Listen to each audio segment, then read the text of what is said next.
Selamat datang di channel Marimo-kun. Di sini kita akan menyelami petualangan epik dan tak terlupakan dari dunia One Piece, tempat Monkey D. Luffy dan kru topi jerami berlayar menantang arus untuk mencari One Piece dan mewujudkan impian menjadi Raja Bajak Laut. Setiap pulau yang mereka kunjungi membawa kisah yang penuh dengan pertarungan, misteri, dan rahasia besar tentang dunia yang penuh keajaiban ini. Dalam setiap video, Marimo-kun akan mengupas karakter-karakter ikonik, kekuatan buah iblis yang unik, dan strategi pertempuran dari setiap arc yang penuh ketegangan. Bersiaplah untuk menelusuri teori-teori mengejutkan dan fakta-fakta menarik yang mungkin belum kamu ketahui. Jadi, pastikan kamu sudah siap untuk menjelajahi dunia penuh warna dan petualangan yang luar biasa ini bersama kami. Jangan lupa subscribe dan aktifkan loncengnya, agar kamu tidak ketinggalan setiap update terbaru tentang dunia One Piece. Baiklah, mari kita mulai.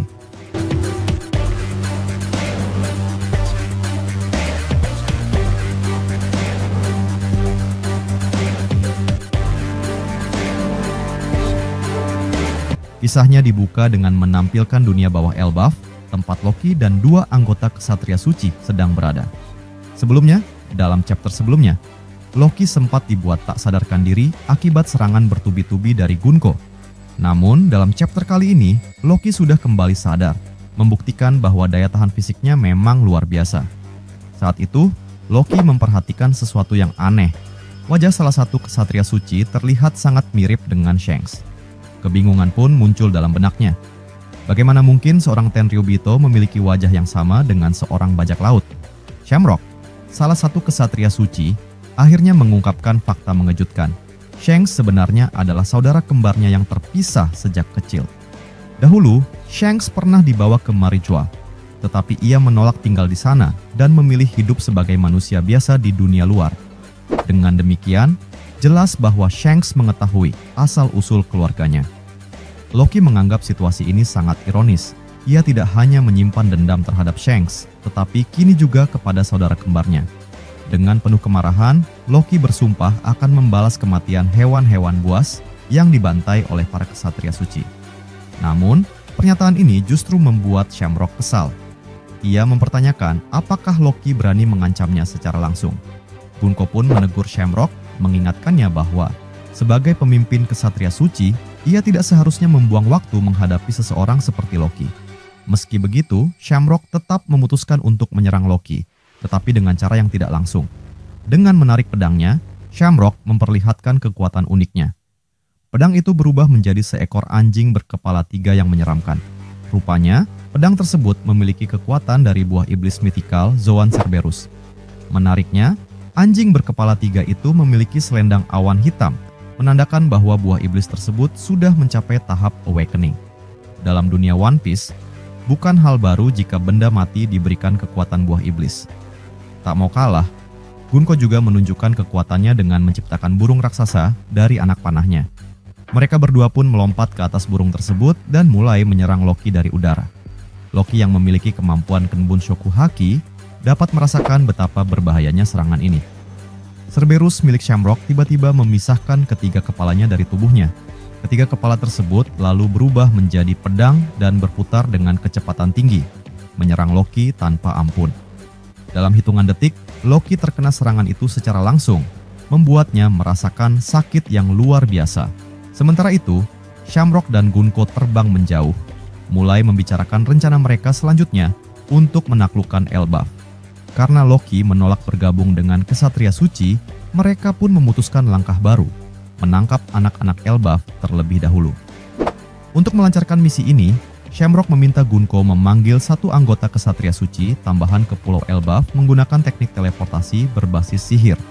Di sisi lain, cerita berpindah ke Kastil Aurus, tempat Luffy, Zoro, Nami, dan Usopp sedang berbicara dengan para raksasa penjaga yang baru saja siuman setelah diserang oleh dua orang misterius. Salah satu penyerangnya disebut-sebut sebagai pria berambut merah. Mendengar hal itu, Luffy langsung marah dan tidak percaya, karena ia yakin bahwa Shanks tidak mungkin melakukan tindakan tercela seperti itu. Nami pun menyadari betapa besar kepercayaan Luffy terhadap Shanks. Luffy bahkan memberikan analogi bahwa Nami juga pasti akan marah jika seseorang menjelek-jelekkan Bellemere. Namun, momen ini menjadi sedikit lucu, karena Luffy malah salah menyebut nama Belmir menjadi Mortimer, sesuatu yang memang sering ia lakukan. Para raksasa sebenarnya juga merasa aneh dengan informasi tersebut. Mereka tahu bahwa Shanks memiliki hubungan baik dengan Elbaf, sehingga sangat tidak masuk akal jika ia tiba-tiba menyerang para penjaga raksasa. Hal ini membuat mereka mulai menduga bahwa mungkin saja ada seseorang yang memiliki kemiripan luar biasa dengan Shanks. Luffy pun terkejut karena selama ini Shanks tidak pernah membicarakan latar belakang keluarganya. Satu-satunya keluarga yang Luffy tahu dari Shanks adalah kru bajak laut Roger. Sementara itu, di luar kastil Aurus, sebuah sosok misterius mulai mendekat. Siluetnya pernah muncul dalam beberapa chapter sebelumnya, dan kali ini ia terlihat dari belakang. Sosok ini ternyata akan segera bertemu dengan Luffy. Fakta ini semakin memperjelas bahwa ia adalah bagian dari kru bajak laut Roger. Sosok yang dimaksud adalah Skopper Gaban. Pertemuan antara Luffy dan Skopper Gaban tampaknya akan menjadi salah satu momen paling menarik dalam chapter selanjutnya.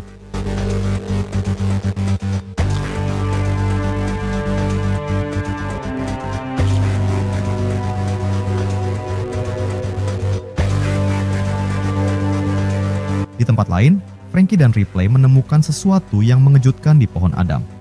Mereka menemukan mural kuno yang terukir di batang pohon raksasa itu. Ripley percaya bahwa mural tersebut dibuat oleh anak-anak pada zaman dahulu dan telah menyatu dengan kulit kayu. Gambar-gambar itu tampak sangat bersejarah, bahkan diperkirakan berusia sekitar 800 hingga 900 tahun, sehingga kemungkinan besar berasal dari masa Void Century. Franky merasa mural ini aneh karena menampilkan berbagai makhluk yang tidak terlihat seperti raksasa. Di sana tergambar putri duyung, robot kuno mirip Emmet, dan sosok misterius dengan bentuk telinga yang aneh. Sementara Franky dan Ripley mempelajari mural tersebut, cerita berpindah ke perpustakaan burung hantu, di mana Saul memberikan buku kuno bernama Harley kepada Robin. Buku itu memiliki simbol matahari di sampulnya dan berisi teks-teks kuno mengenai Dewa Matahari, serta kebenaran dunia. Menurut Saul, mitos tentang Dewa Matahari memiliki banyak versi di berbagai belahan dunia. Buku Harley terbagi menjadi 3 bab yang masing-masing mewakili era berbeda dalam sejarah dunia. Bab pertama dan kedua menceritakan sejarah dunia yang pernah mengalami 2 kali kehancuran besar. Sedangkan bab ketiga adalah ramalan tentang perang besar ketiga yang akan terjadi di masa depan. Robin yang penasaran mulai membaca isi buku tersebut. Sementara itu, mural di pohon Adam diperlihatkan secara lebih rinci. Mural tersebut menggambarkan dunia yang terbagi dalam 2 bagian, dipisahkan oleh pohon Adam di tengahnya. Di atas pohon tersebut terdapat gambar iblis bersayap yang menghembuskan api. Pada sisi kanan terlihat kota besar yang diserang oleh ular raksasa, sekelompok manusia bersayap, kapal-kapal dari kerajaan Alabasta, dan bulan yang dihiasi dengan simbol misterius. Sisi kiri mural menggambarkan pertarungan besar, di mana Nika atau Joy Boy bertarung melawan iblis bersayap yang memegang matahari. Ia dibantu oleh para raksasa, samurai, ras lunaria, dan makhluk laut. Dengan berbagai pengungkapan menarik ini, jelas bahwa chapter 1138 memberikan banyak petunjuk tentang masa lalu dan kemungkinan peristiwa besar yang akan terjadi di masa depan. Akankah ramalan tentang perang ketiga benar-benar terjadi? Kita tunggu saja kelanjutan kisah One Piece. Misteri pohon Adam, kedatangan Skopper Gaban, dan ancaman besar di Elbaf. Melanjutkan cerita dari chapter sebelumnya, dalam chapter kali ini, kisah dimulai dengan memperlihatkan Franky yang masih memandangi mural kuno di pohon Adam. Seperti yang telah diketahui dari chapter sebelumnya, mural tersebut berisi berbagai gambar unik yang diyakini menggambarkan sejarah penting di dunia One Piece, termasuk Perang Dunia Pertama dan Perang Dunia Kedua dalam sejarah peradaban mereka. Meski Franky sendiri tidak dapat sepenuhnya memahami arti dari gambar-gambar tersebut, ia semakin yakin bahwa mural ini menyimpan rahasia besar. Setelah mengamatinya lebih lama, ia mulai menyadari adanya pola dan komposisi yang kompleks dalam setiap ukiran. Hal ini membuatnya semakin yakin bahwa mural tersebut memiliki makna yang jauh lebih mendalam daripada yang terlihat.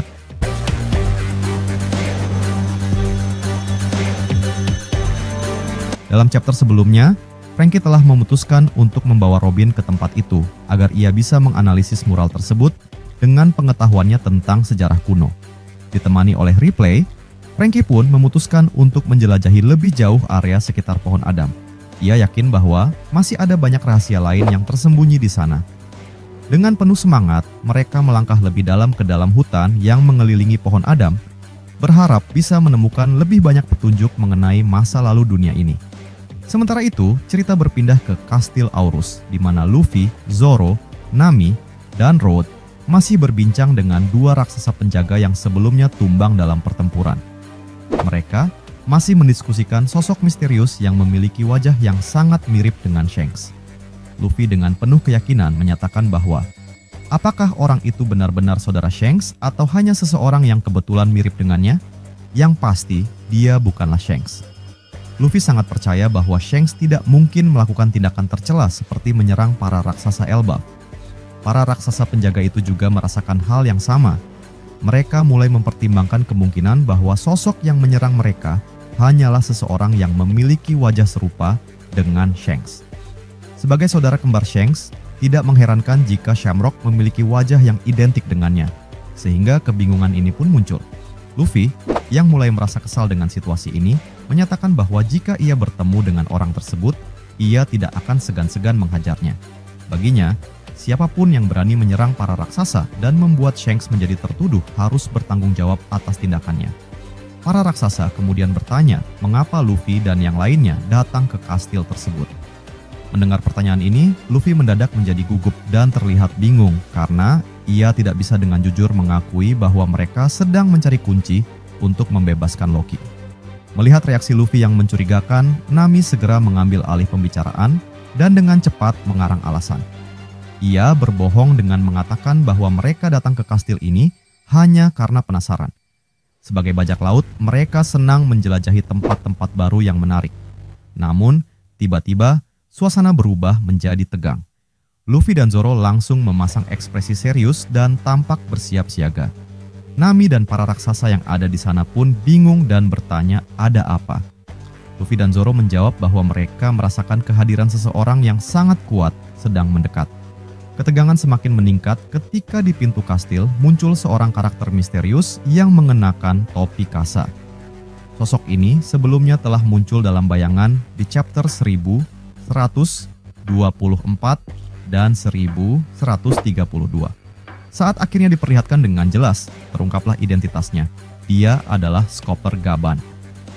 Karakter legendaris yang dulu merupakan salah satu kru utama dari bajak laut Roger. Saat ia melangkah masuk, Skopper Gaban mengatakan bahwa ia sudah lama menantikan momen ini, mengisyaratkan bahwa ia memang ingin bertemu dengan Luffy sejak lama. Jika sebelumnya Rayleigh yang menjadi mentor bagi Luffy dalam melatih haki, kini tampaknya Skopper Gaban juga akan memiliki peran serupa. Menarik untuk mengetahui metode latihan seperti apa yang akan dia ajarkan kepada Luffy. Apakah berkaitan dengan penguasaan haki lebih lanjut? Atau mungkin ada kaitannya dengan rahasia lain dari buah iblis Nika yang dimiliki Luffy? Jelas bahwa pelatihan dari Skopper Gaban ini akan semakin memperkuat Luffy dan membantunya dalam menghadapi tantangan yang lebih besar di masa depan. Sementara itu, di dunia bawah Elbaf, Loki yang sebelumnya pingsan akibat serangan brutal dari pedang Cerberus milik Shamrock, kini telah kembali sadar. Meski begitu, kondisinya sangat memprihatinkan karena tubuhnya dipenuhi luka-luka parah. Dengan nafas terengah-engah, ia berbicara kepada dirinya sendiri, bersumpah bahwa ia akan membalas dendam kepada Shamrock dan Gunko dengan cara yang jauh lebih menyakitkan. Namun, ada satu masalah besar. Saat ini, Loki masih dalam keadaan terikat dengan rantai batu laut, yang membuatnya tidak bisa menggunakan kekuatan penuhnya. Jika saja ia dalam kondisi normal, ia yakin bisa menahan serangan tersebut dengan lebih baik. Loki pun mulai bertanya-tanya dalam hati, mengapa Luffy begitu lama dalam mencari kunci untuk membebaskannya. Dari sini, semakin jelas bahwa Loki benar-benar menaruh kepercayaan penuh kepada Luffy. Ia yakin bahwa pemuda itu akan kembali dan menepati janjinya. Di tempat lain, Shamrock dan Gunko tampak sedang terbang dengan menaiki burung yang diciptakan dari anak panah Gunko. Mereka kini dalam perjalanan menuju dunia matahari. Dalam perjalanannya, Gunko menghubungi salah satu anggota Ksatria Suci yang berada di Maria Joa. Seperti yang telah diperintahkan oleh Shamrock sebelumnya, setelah Loki menolak untuk bergabung dengan Ksatria Suci, mereka harus mengambil langkah lain untuk menundukkan Elbaf.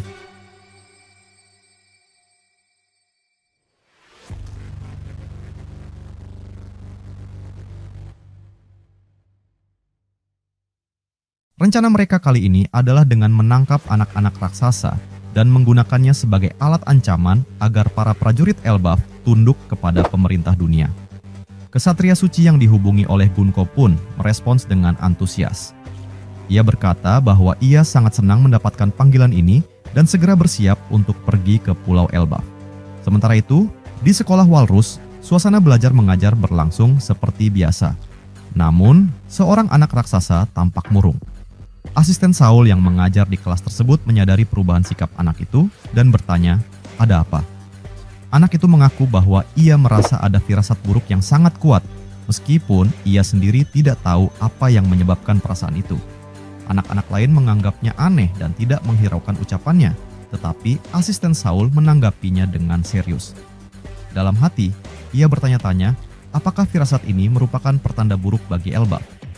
Cerita kemudian kembali menampilkan pesta di desa barat, di mana kru bajak laut topi jerami yang masih berada di sana mulai menyadari bahwa Luffy, Zoro, dan Nami telah menghilang.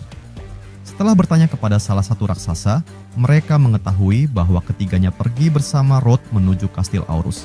Sanji, yang mulai curiga bahwa ada sesuatu yang mereka lakukan secara diam-diam, segera mengambil keputusan. Usopp pun meminta Ger, seorang raksasa wanita, untuk mengantar mereka ke kastil. Dengan senang hati, Ger pun membawa Sanji, Usopp, Brook, Jinbei, serta bocah raksasa Halan menuju kastil tersebut. Di sisi lain, Gunko dan Shamrock akhirnya tiba di suatu tempat di dunia matahari.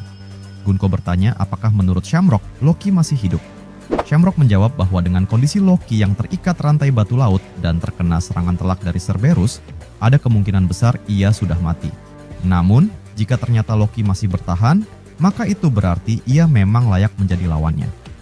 Dengan berbagai pengungkapan menarik dalam chapter ini, perang besar di Pulau Elbaf tampaknya akan segera dimulai. Akankah Luffy dan sekutunya mampu menghadapi ancaman dari Kesatria Suci? Kita tunggu kelanjutan kisahnya.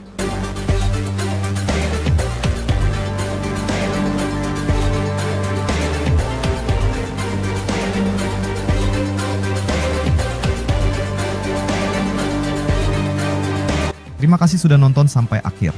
Jangan lupa kasih like kalau kalian suka konten ini, share ke teman-teman kalian yang juga suka One Piece, dan tentunya subscribe biar kalian nggak ketinggalan video terbaru dari Marimo Kun.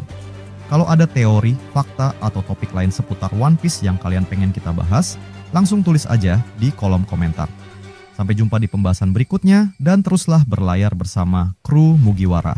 Salam nakama.